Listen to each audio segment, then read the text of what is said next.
Good morning, my dear students. I am Pratik sir again with you in my channel, and today we are going to discuss about the history of medieval period of India, Delhi सल्तनत। तो बेटा दिल्ली सल्तनत के बारे में हम लोगों ने ऑलरेडी 2 लेक्चर में डिस्कस कर लिया है और बहुत ही प्रॉपर तरीके से हमने की कॉन्सेप्ट क्लियर किया था। ठीक है, तो बेटा की कॉन्सेप्ट हम लोगों ने जो लास्ट 2 लेक्चर में किया था, अगर आप लोगों ने उसको मिस किया है, जो गुलाम वंश, जो खलजी वंश, जो तुगलक वंश यानी कि slave dynasty, Khalji dynasty and Tughlaq dynasty के रिलेटेड था, उसका मैं लिंक आपके डिस्क्रिप्शन बॉक्स में शेयर कर दूंगा। आप वहां से प्रॉपर तरीके से लिंक के थ्रू वीडियो को जरूर देखिएगा और अपने कॉन्सेप्ट को क्लियर कीजिएगा। बट बेटा आज का क्लास आप लोग मिस मत कीजिए, because now we will discuss about the important points of the last 2 dynasty of the Delhi Sultanate.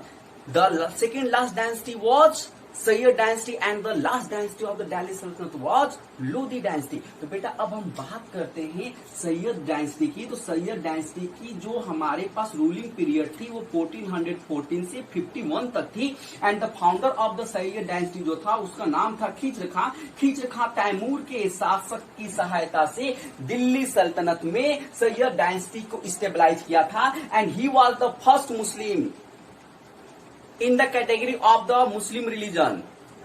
And what? बेटा हमारे पास सैयद डायनेस्टी जो था, जो मुस्लिम के 2 वर्ग होते हैं, सिया और सुन्नी, तो सिया वर्ग से बिलोंग करने वाला, दिल्ली सल्तनत पे शासन करने वाला ये पहला शासक था, यानी कि पहला वंशज था। ठीक है, तो ये तो हमको बात हो गया कि ये हमारे पास फर्स्ट था जो सिया वर्ग से बिलोंग करता था। तैमूर की सहायता से इसने सैयद डायनेस्टी को क्या किया था, स्टेबलाइज किया था। और बेटा कभी ये सुल्तान की उपाधि नहीं लिए थे। भैया आप क्यों नहीं लिए थे, तो अब इनसे ज्यादा कोई अब मुझे तो पता है नहीं। ठीक है, इन्होंने क्यों नहीं लिया था, हाँ, बट ये माना जाता है कि ये तैमूर के सहयोग से अपने वंशज यानी कि सैयद डायनेस्टी को स्टेबलाइज किए थे, इसलिए ये चाहते थे कि मैं सुल्तान न बनूं। सहयोग है हमारा तैमूर का, इसलिए ये सुल्तान न बनकर सुल्तान का काम करते थे, और जो भी टैक्स आता था तो बेटा ये शाहरुख को देते थे। अब बेटा शाहरुख का मतलब ये नहीं है कि शाहरुख खान जो बॉलीवुड में है, जिसको हम किंग खान के नाम से जानते हैं, बेटा उनकी बात हम लोग नहीं कर रहे। बेटा 600 साल पहले वो थे ही नहीं। ठीक है, 600-700 साल पहले वो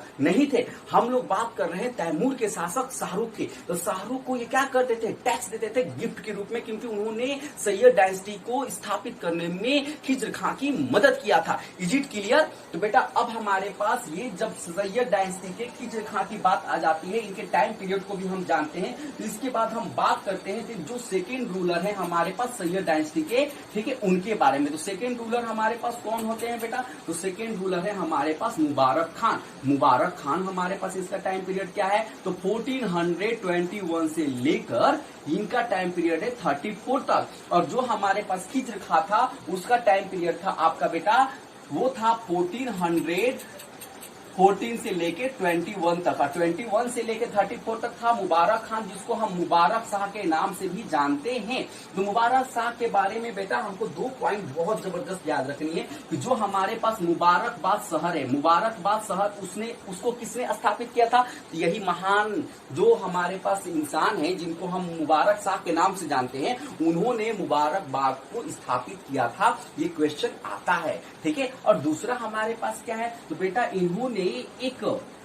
हिस्टोरियन को बोला था इतिहास लिखने के लिए, और हिस्टोरियन का नाम क्या था, तो याहिया बिन अहमद सरहिंदी। याहिया बिन अहमद सरहिंदी, इन्होंने किताब कौन सा लिखा था, तो बेटा इन्होंने लिखा था तारीख e Mubarak Shahi. Tarikh e Mubarak Shahi was the book which was written by the Yahya bin Ahmad Sirhindi. और बेटा यही जो हमारे पास तारीख मुबारक शाही है, ठीक है, इसी किताब से हम तुगलक डायनेस्टी के बाद के इतिहास को पढ़ते हैं। मोस्टली हमको जो इतिहास सैयद डायनेस्टी और लोधी डायनेस्टी की मिलती है, तो इस किताब से ही मिलती है। तो बेटा हमको 2 पॉइंट जो जानना था, मुबारक खां जिसको हम मुबारक शाह के नाम से जानते हैं, इसके बारे में ये था कि ये सबसे पहले मुबारकबाद बनाया। दूसरा, उसने याहिया बिन अहमद सरहिंदी जो एक इतिहासकार है उसके द्वारा एक किताब लिखवाया जिसका नाम था तारीख ए मुबारक शाही, जिसको तुगलक के बाद के इतिहास को जानने के लिए पढ़ा जाता है। तो बेटा ये इनके बारे में दो चीजें थी जो आपको जाननी थी। अब हमारे पास 34 के बाद नेक्स्ट रूलर आते हैं। वो नेक्स्ट रूलर जो कौन है बेटा, तो उनका नाम है मोहम्मद शाह। ठीक है, क्या नाम है, मोहम्मद शाह। इनका टाइम पीरियड क्या है, तो 1434 से लेकर 45 तक। तो भैया अब ये क्या करते तो सबसे पहले तो ये गलती कर देते हैं। गलती क्या कर देते तो बेटा बहलोल लोदी जो हम अभी पढ़ेंगे इसके बारे में, ठीक है। तो बेटा बहलोल लोदी को ये एक टाइटल यानी कि एक उपाधि देते हैं। क्या उपाधि देते हैं, खान ए खाना। ठीक है, खान ए खाना जो जबरदस्त एक टाइटल होता है दिल्ली सल्तनत में। तो बेटा खान ए खाना उपाधि देते हैं तो बहलोल लोदी यहीं से बढ़ना शुरू हो जाता है। वो सोचता है कि वो I am the great, I am the powerful, I can do everything. तो बेटा ये तो उसको चढ़ाने का काम तो खुद यही किए थे कि भैया आइए और मुझे मारिए और मेरे सल्तनत को लेके जाइए। भैया मतलब तुम यहाँ के शासक हो तो तुम टाइटल दूसरे को क्यों दोगे, तो बढ़ावा तो आप ही दिए। तो बेटा पहला हमारे पास क्या था कि इन्होंने एक टाइटल दिया था खान ए खाना, किसको दिया था, तो बहलोल लोदी को दिया था। और दूसरा इनका जो हमारे पास मेन जो इनके बारे में पढ़ना है वो ये है कि इन्होंने अपने पूरे टाइम पीरियड में कुछ ऐसा नहीं किया जिसके लिए इनको पढ़ा जाए। ठीक है, अब हमारे पास इनके बाद आते हैं 1405 के बाद। ठीक है, 1445 के बाद जो आते हैं उनका नाम है क्या, तो उनका नाम है आलम शाह। ठीक है, तो बेटा इनका टाइम पीरियड क्या है 1445 टू 51। तो भैया अब देखो इनके बारे में भी आपको बहुत कुछ जानने की जरूरत नहीं होती है। इनका पूरा नाम है अलाउद्दीन आलम शाह। ठीक है, अलाउद्दीन आलम शाह। तो बेटा Alauddin Alam Shah was the last ruler of the Sayyid dynasty who ruled over. ठीक है, अब हमारे पास जो बहलोल लोदी है वो भैया बहुत ही जबरदस्त तरीके से कुशल नेतृत्व करने वाला राजा है, शासक है। ठीक है, तो अब वो क्या करता है, वो आता है और इनसे मिलता है। तो भैया ये क्या कहते हैं कि अरे बहलोल भैया आप आए हैं, चलिए। तो ऐसा बात है कि हमारे जो इससे पहले शासक थे उन्होंने आपको टाइटल दिया था तो मैं आपको गद्दी दूंगा, मैं दिल्ली सुल्तान आपको बनाऊंगा। अरे भैया ये कौन सी बात हुई, सुल्तान आप ऐसे हार मान जाओगे। बट इन्होंने क्या किया, जो बहलोल लोदी था उसको अपने स्वेच्छा का अनुसार मतलब कि सुल्तान बना देते हैं, गद्दी छोड़ के चले जाते हैं। कहाँ जाते हैं, तो बदायूं में चले जाते हैं जो उत्तर प्रदेश में पड़ता है। ठीक है, वहां पे जाते हैं और जाकर अपना आराम से रहते हैं, भैया हमको लड़ाई झगड़ा नहीं करना है। और बेटा यहीं से हमारे पास सैयद डायनेस्टी की डिक्लाइन हो जाते हैं और लोदी डायनेस्टी अब क्या होती है, स्टेबलाइज हो जाती है। तो अब लोदी डायनेस्टी के बारे में हम पढ़ेंगे। तो लोदी डायनेस्टी में हमारे पास सबसे पहले बहलोल लोदी। तो बहलोल लोदी का टाइम पीरियड क्या है बेटा, तो 1451 से लेकर 89 तक है। तो बहलोल लोदी के बारे में जब पढ़ेंगे तो सबसे पहले तो आप ये जान लो कि ये दिल्ली सल्तनत पे राज करने वाले पहले अफगान रूलर थे। पहले अफगान। ठीक है, इससे पहले क्या था, इससे पहले सिया थे, अब इसके बाद क्या हो गए, अफगान हो गए। First ruler in the Delhi सल्तनत हु रूल ओवर। ओके, और बेटा हमारे पास जो लोदी वंश है, लोदी वंश के संस्थापक यानी कि फाउंडर कौन थे, तो बहलोल लोदी थे। इनका टाइम पीरियड क्या था, तो 1451 से लेके 89 तक। इनके बारे में हम कुछ चीजें जान लेते हैं। बहलोल लोदी ने सबसे पहले क्या हुआ था, एक क्वाइन चलाया था। क्या चलाया था, क्वाइन का नाम क्या था, बहलोली नाम था। अरे भैया लोग अपने नाम पे ही इन्होंने सिक्का चला दिया। अब मैं शासन करूंगा प्रतीक, तो मैं प्रतीकी सिक्का चलाऊंगा। क्या बोला, चलाऊंगा प्रतीकी। हो सकता है ऐसा है नहीं, मैं शासक तो बनने वाला हूं नहीं बेटा। ठीक है, बट ये बहलोल थे तो इन्होंने बहलोली नामक सिक्का चला दिया था। ठीक है, और सेकंड इनका क्या काम था, तो सेकंड इनका काम था कि ये जो आप लोगों ने नासरुद्दीन मोहम्मद के बारे में पढ़ा था, तुगलक डायनेस्टी में जो लास्ट रूलर थे जिन्होंने सरकी नामक जगह बनाया था, जिसको सिराजे हिंद के नाम से जाना जाता है, जो हमारे पास विद्या का केंद्र माना जाता है, जो जौनपुर में पड़ता है। तो जौनपुर में सरकी नामक जो जगह था वहां के सुल्तान को हराकर बहलोल लोदी ने जौनपुर को क्या किया था, दिल्ली में मिला लिया था। तो जौनपुर को दिल्ली में मिला लिया था किसने, तो बहलोल लोदी ने। कैसे करके, तो सरकी के जो शासक थे उनके साथ युद्ध किया, उनको हराया और हराने के बाद दिल्ली सल्तनत में उसका विलय कर लिया। ठीक है, अब बेटा हम बहलोल लोदी के बाद जो पढ़ेंगे हम पढ़ेंगे सिकंदर लोदी के बारे में। सिकंदर लोदी थोड़ा सा इंपॉर्टेंट है, ठीक है, इसको थोड़ा सा हम लोग अच्छे से देखेंगे। सिकंदर लोदी का टाइम पीरियड है बेटा 1489 से लेके 1517 तक, ठीक है, 1489 से 1517 तक। तो बेटा अब देखो हमारे पास होता क्या है, तो हमारे पास सिकंदर लोदी के बारे में हम बहुत इंपॉर्टेंट जो की फैक्टर्स है वो जानेंगे। फर्स्ट, इसने एक स्केल चलाया था। क्या स्केल? कौन सा? तो मेजरमेंट स्केल। तो मेजरमेंट बेटा हमारे पास जो होता था मेजरमेंट स्केल, वो किस नाम से इसने चलाया था? तो गज ए सिकंदरी। गज ए सिकंदरी क्या था? तो मेजरमेंट स्केल था, यानी कि हमारे पास नापन की एक पद्धति इसने अपनाया था, और उस नापन की जो पद्धति उसका क्या नाम था? तो गज ए सिकंदरी था, ठीक है। बेटा जो भी होते हैं अपने नाम को अमर करने के लिए ना अपना नाम किसी कुछ चीज के साथ जोड़ देते हैं, ठीक है, ये सभी लोग करते हैं। समझ में आ गया? अगर मैं भी बनूंगा तो मैं भी अपने नाम को अमर करने के लिए, अब बेटा मैं मरने वाला तो हूं नहीं, ठीक है अभी, बट अगर ऐसा हुआ तो मैं भी अपने नाम को अमर करने के लिए ऐसा कर सकता हूं, ठीक। बट बेटा ऐसा मत कहना कि हम प्रतीक से मरेंगे, इनके नाम को हम लोग अमर कर देंगे, okay.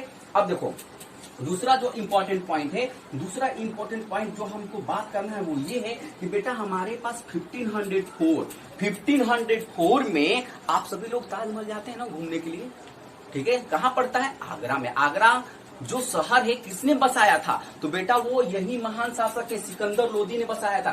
Sikandar Lodi stabilize city Agra in 1504 and he was the first ruler who transferred capital from Delhi to Agra at the time of the Delhi sultanate, यानी कि दिल्ली से आगरा ट्रांसफर करने वाला जो पहला शासक था, ठीक है, वो कौन था? तो वो था बेटा आपका सिकंदर लोदी। तो बेटा ये दो इंपॉर्टेंट क्वेश्चन कि हमारे पास 1504 में कौन सा शहर बसा? तो आगरा। किसने बसाया? सिकंदर लोदी ने बसाया। और उसके बाद से पहला ऐसा कौन सा शासक था दिल्ली सल्तनत में जिसने दिल्ली से आगरा अपनी राजधानी शिफ्ट किया था? तो बेटा वो कौन था? तो सिकंदर लोदी ही था। अब उसके बाद से देखो सिकंदर लोदी अब क्या कहता है कि भैया मेरी तरह, ठीक है, मेरी तरह अब सभी लोग दाढ़ी और मूंछ बढ़ा लो, ठीक, क्योंकि अब मैं किसी को सेविंग करने नहीं दूंगा, क्योंकि बेसिकली जो मुस्लिम लोग होते हैं वो अपनी दाढ़ी रखते हैं। तो अब इसने भी कहा कि जितने भी हिंदू लोग हैं अब आज के बाद